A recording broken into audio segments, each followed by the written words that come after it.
This is a ship out at sea with a suspicious trail, most likely a toxic mix of oily wastewater, chemicals and detergents. Cargo vessels produce several tons of this noxious brew every day. It's bilge water from the engine room that is supposed to be treated on board and then disposed of on land. But DW and its media partners have found that many crews don't comply with these international regulations. With the help of a small pump, the mix is often sent into the sewage tank and then out to sea. Few seafarers dare to speak out. Those who do risk their jobs and ultimately their careers. It is expected that everyone will silently participate in it, and it did happen in the night, and it was diluted with water so that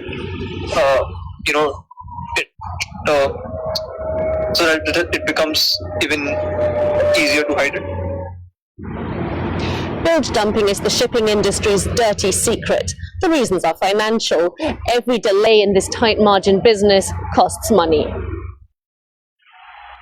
But there is another way to find bilge water spills: satellites.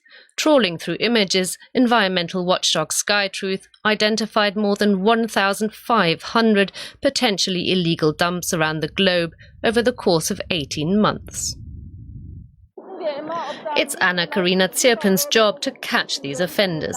The police officer in Hamburg inspects incoming container vessels. Unfortunately, in Hamburg, we don't get information from whistleblowers for us to investigate. That just doesn't happen. Another problem is that spills quickly dissipate, making them hard to verify. But even if they are no longer visible, the oil droplets are ingested by marine organisms like plankton. Fish larvae, for example, are very sensitive to toxins. When exposed to oil, they become deformed. In some cases, it's fatal. Whether the pollution moves all the way up the food chain is still being studied. Oil is a mixture of several hundred different chemicals and compounds, and these are toxics. And if animals and plants are getting in contact with oil, this is very dangerous. Experts all agree on one thing: the less contaminated water ends up in the ocean, the better. But with tens of thousands of cargo vessels out at sea at any given moment, policing them all is next to impossible.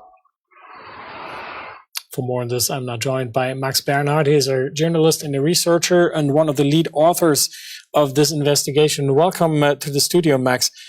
We heard of reportedly 1,500 bilge dumping sites in the last 18 months. How big is this problem? It must be massive. Yeah, it's very difficult to estimate the total size of this problem because the crimes happen out at sea, away from anyone's eyes. But using satellite imagery, we caught a glimpse of what the total figure is. The satellites we used only capture about 1/5 of the world's oceans. That means there's still a much larger dark figure of spills happening.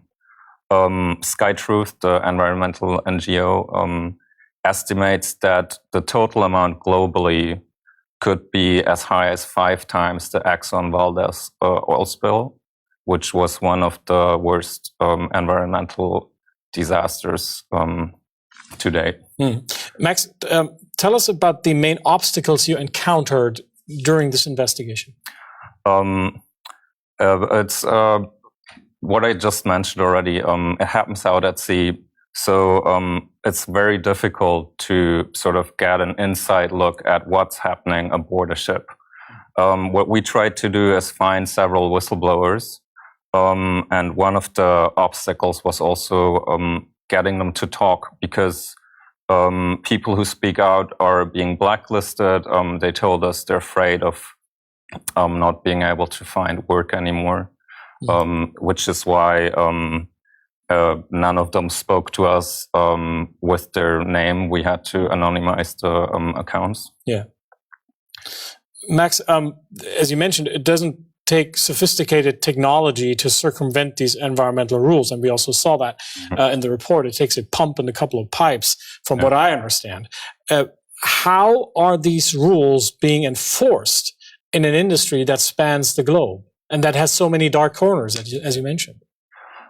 So the laws are set internationally by the International Maritime Organization.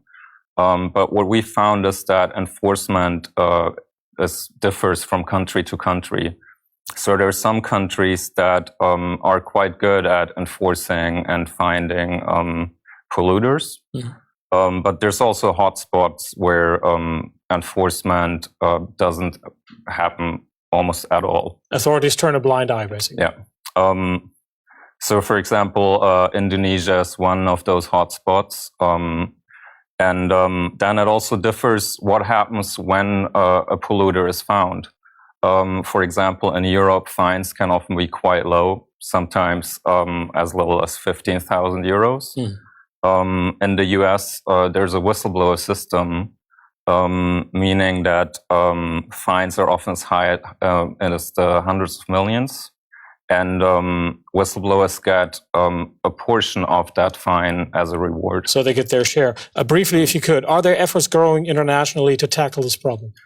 There are more and more satellites, which means the sort of area of ocean that's being covered is growing, and it's also becoming cheaper to sort of monitor the oceans 24/7, which isn't happening at the moment.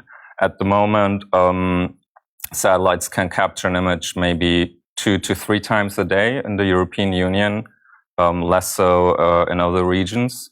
So when that sort of coverage increases, then it might become easier for countries to actually enforce it. So technology can help. Journalist Max Bernhard, thank you for your visit. Thank you.